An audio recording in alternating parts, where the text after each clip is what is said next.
us today.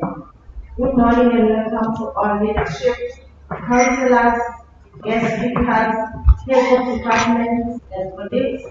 Welcome to this Women's Day webinar 2020. Happy Women's Day to all women out there. As Ms. Makatini said in her welcoming address, this is a historic Women's Day event. It is the first time we are celebrating. Stella, we can't hear you. You're on mute.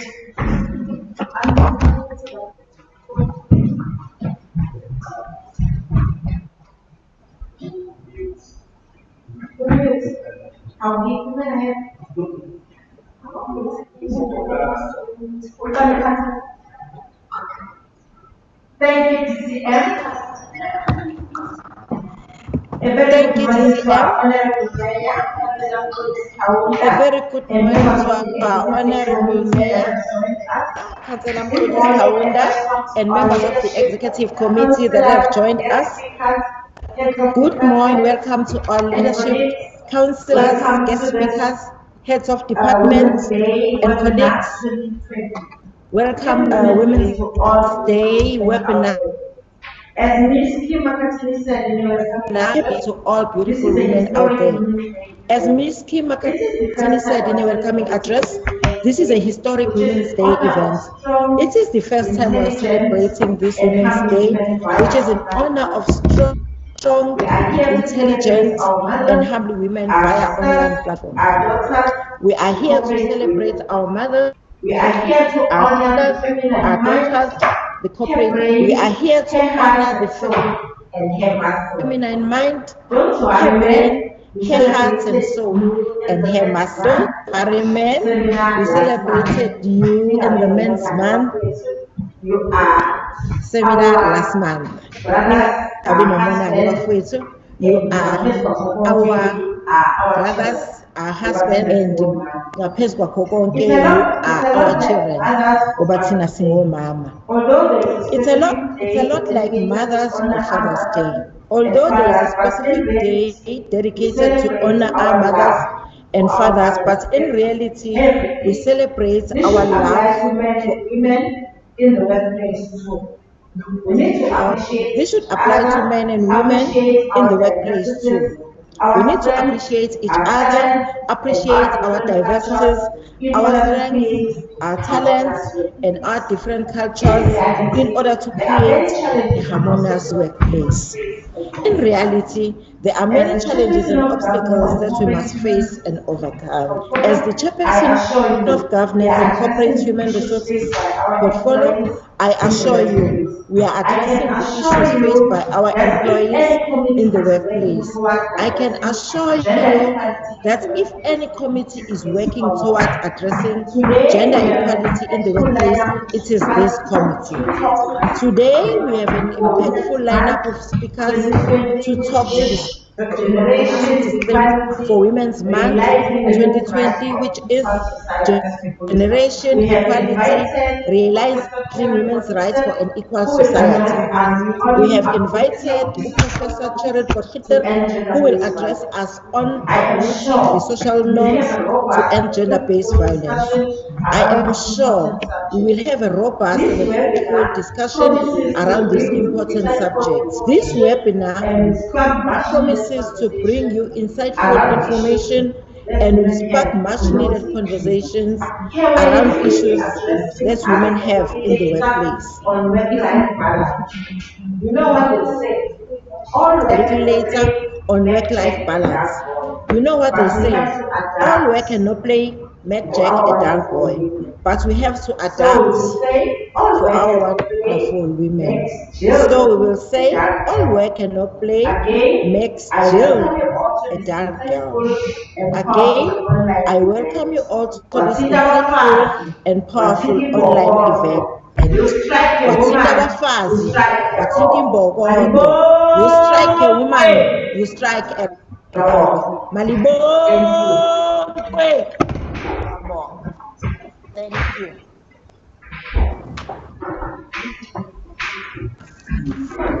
Thank you so much, George. Thank you so much to our Chairperson, Councillor Sithole, and also thank you so much to our Acting Deputy City Manager, Ms. Kim Makatini, who have welcomed us, and also we've received the message of support from our Chairperson.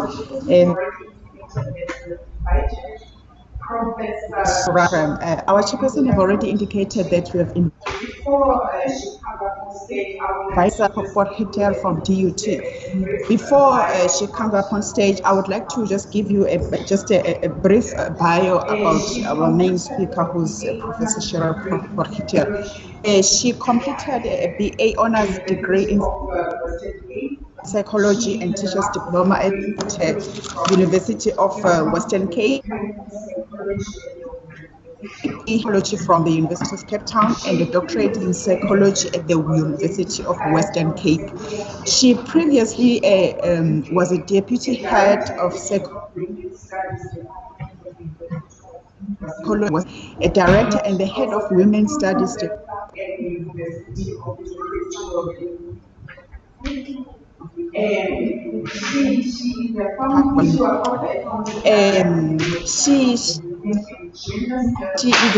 She was also a founding director in studies division at the Human Science Research. She has done so much in her life.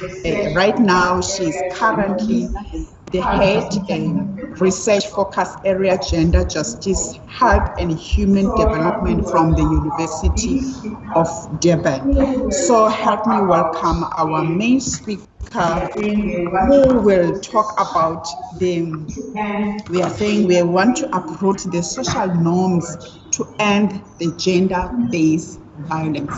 Over to you, to our guest speaker.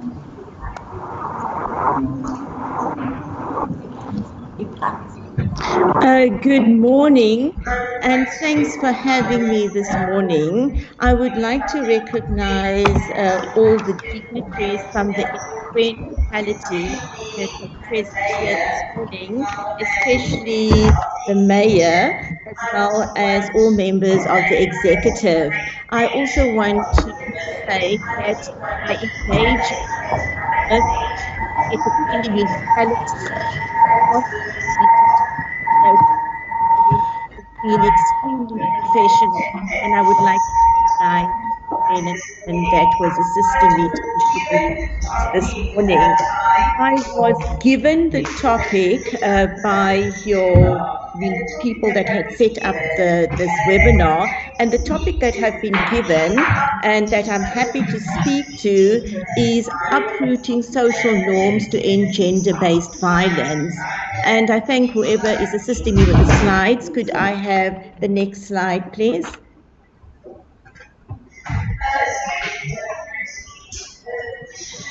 Stated differently, the question that we are talking to this morning is what is contributing to the war which men are waging on girls and women? And men are not born as violent men. Men are our partners, as speakers have said. We have many gentle and peaceful men, but where are the men learning this behavior that is leading to femicide and all kinds of violence against women? Next slide, please.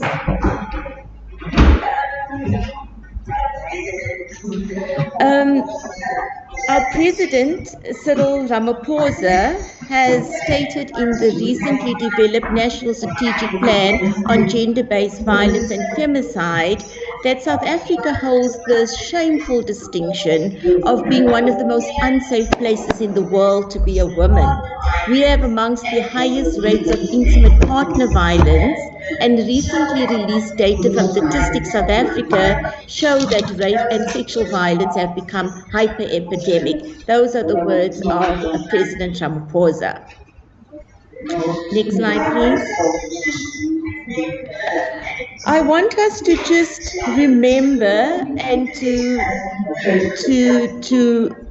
let us immerse ourselves in the issues that we're dealing with, to remind you of some cases, to indicate that the issue of violence against women goes across race and gender, rural and urban in South Africa. We remember the university student that was murdered at the post office. We remember recently the 8-month-old pregnant woman that was found hanging from a tree in Johannesburg. We remember the father that killed his children after fetching them from school in Pinetown last year. We remember very recently the mother and the 7-year-old daughter that was found dead in their home in Belhar, which is next to the University of Western Cape. And we remember the estate agent who murdered his wife on a wine farm. I often watch the TV program Ufalani, and the gender-based violence in that TV program is horrendous. I was also one of the 3 commissioners very recently at the Morani Commission investigating political killings in KZN, and the violence in terms of between men and women and men is horrendous, and it should be a space where we engage as to what are the causes that we're having such a violent society. Could I have the next slide, please? So, rape is a component of war culture, and this has been a statement that a very well-known feminist from Wits has said in 1991. And that it's engaging in this kind of way, it also accepts that violence, we use violence to resolve conflict. And I mean, we've come through apartheid, and we know that terrorism means acts of violence.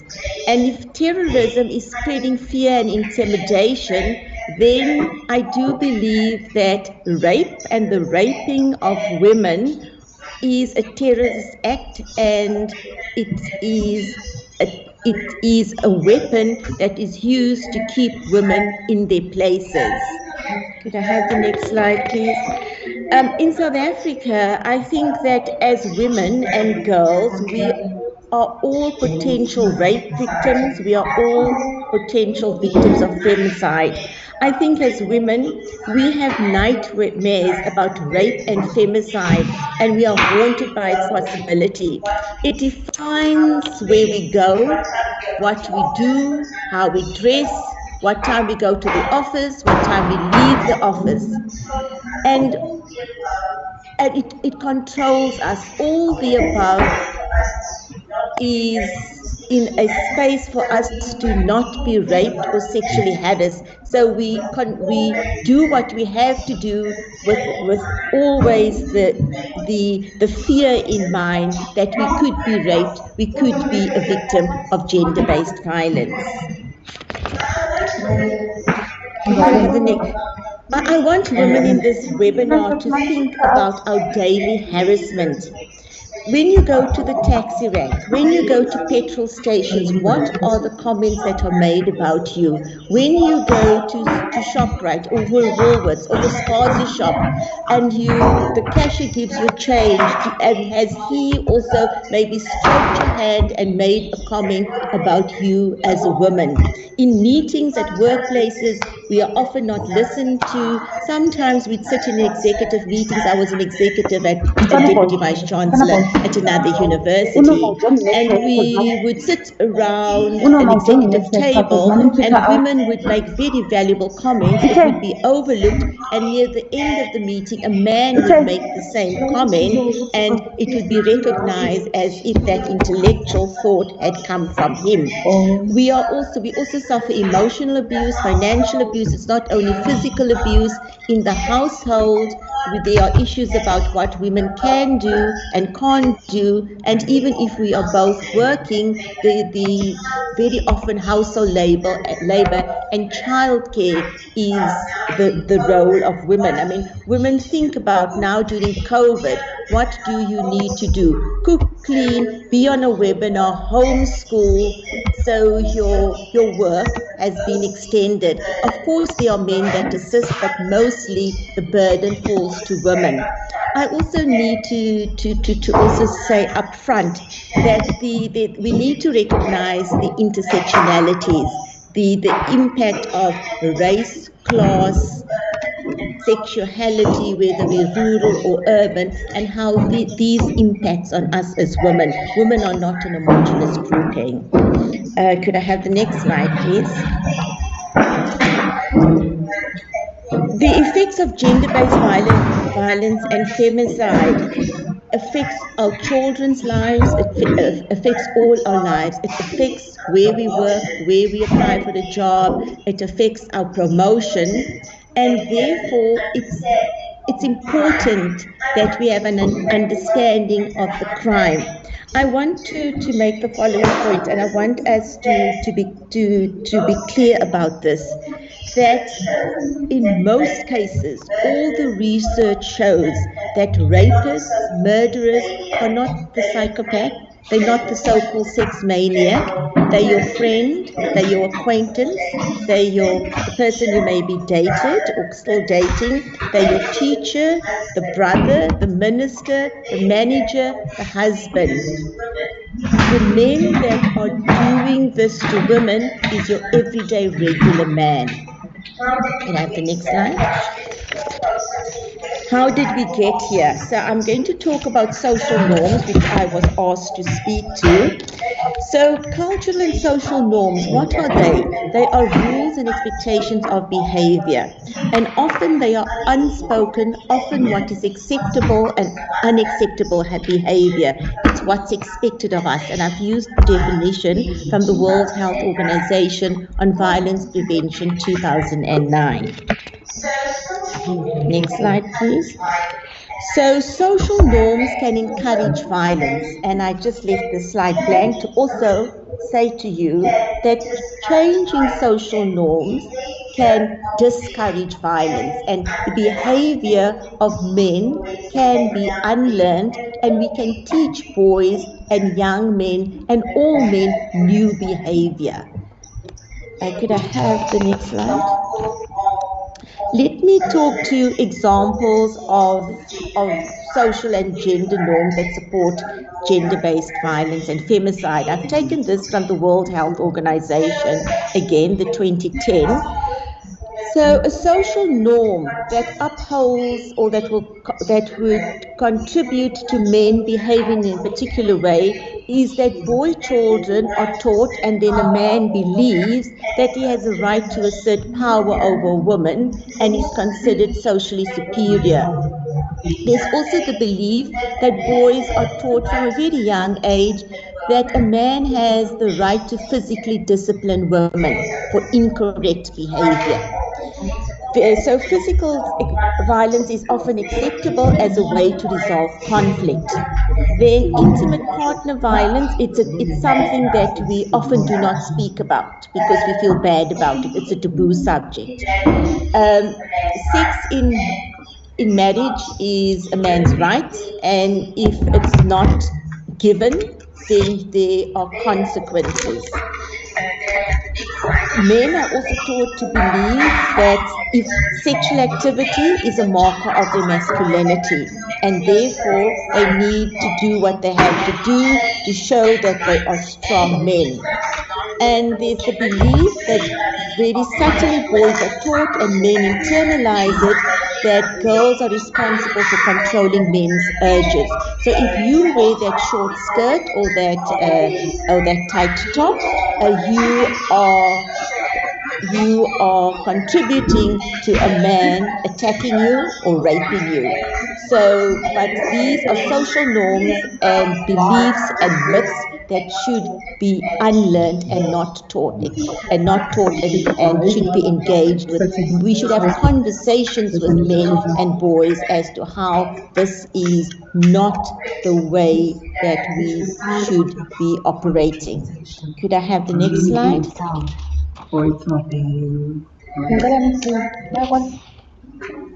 Could Could I have the next slide, please?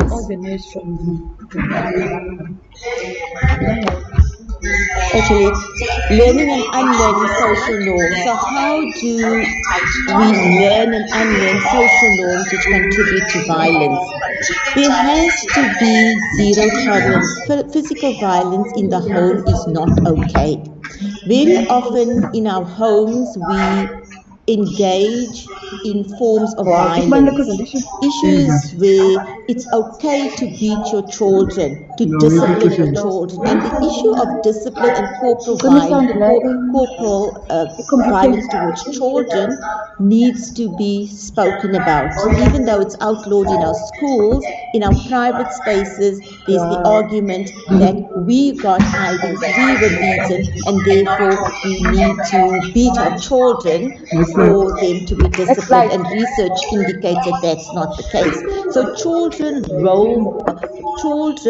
model what they see in the home. The father beats the mother, the father and the mother beat the child, so therefore there's the understanding, or the tacit understanding from boy children, that it's okay to deal with problems through violence. Then in South Africa, their fathers are absent, and many boys join gangs, or they join small groupings of other boys to feel comfortable and to feel loved, and that also contributes to the issue of gender-based violence, because in those small grouping and gangs, they are taught the very negative ways of what it means to be a boy and what it means to be a man. Could I have the next slide? Social norms in families. Women should listen to men who are the head of the family. This is what we are taught. Like children, there's the understanding that women should be disciplined if they do not listen. I have done some work on serial rapists and published the work with the colleagues. And if you listen to serial rapists and other rapists as to why this has happened, there's a discourse or an understanding that these women did not listen to me. So I did what I had to do to discipline her. And that thinking needs to be uprooted. I've said it and I want to say it again, that children should not have to endure physical punishment, and neither do women. And this is a conversation that I hope the eThekwini Municipality could have with your employees, because this is a big one. Friends, colleagues, my family very often are arguing with me about the issue of physical violence to discipline children, whether it's at home or in the classroom. And I think it's an issue that we need to talk about. Could I have the next slide? There are many sexist norms as to what it means to be a man. Men must always be strong and in control. Women should dress appropriately, and if they don't dress appropriately, it's an invitation to sex and rape. I want to ask women in the webinar this morning, how often do you get dressed and then undressed before you go to the office? In the days where we still went to the office every day, because you think, is my shirt too low? Is my are my arms open? Is my skirt too short? And do men think about these issues? And we are thinking about these issues because the way in which we are engaged with, in the way that we present. There's also the social norm that women are owned by men. We are owned by our husbands, our fathers, and therefore men, because we are their property, they can do what they want to with us because we are owned by them. So the issue is, if we are not behaving like a good woman, it could lead to beatings, rape, sexual harassment, and obviously femicide. I want to talk in the next slide about the dehumanization of women. I do believe that we need to unlearn these social norms, but I think the issue of gender-based violence and femicide, it goes much deeper than the issue of only social norms. I have worked, like I think many of us on the webinar, in terms of on gender-based violence for decades. And some of us, many of us, have had experiences with the apartheid police. And for the last couple of years, I have been thinking, this war that men are waging on women, are they dehumanizing us in the way that the enemy is dehumanized